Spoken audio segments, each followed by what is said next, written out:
యేసుక్రీస్తుల వారు నిజముగా ఈ లోకానికి రక్షకుడు అన్నారు. మరి ఏ రక్షకుడు? అంగరక్షకుడా, ఆత్మరక్షకుడా? అంగరక్షకుడు అంటే ఏంటి? శరీరాన్ని రక్షించేవాడు. కానీ యేసుక్రీస్తుల వారు దేన్ని రక్షించడానికి వచ్చారు? ఆత్మను రక్షించడానికి వచ్చారు. అందుకే చెప్పారు కదా, నశించిన దాన్ని వెదికి రక్షించుటకు యేసుక్రీస్తుల వారు ఈ లోకానికి వచ్చారు అని చెప్పారు.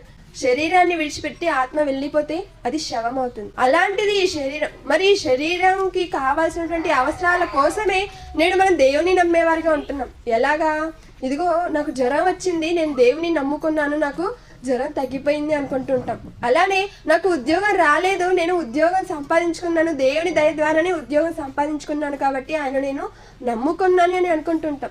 అంటే ఇవన్నీ ఎక్కడికి సంబంధించినవి? శరీరానికి సంబంధించినవి.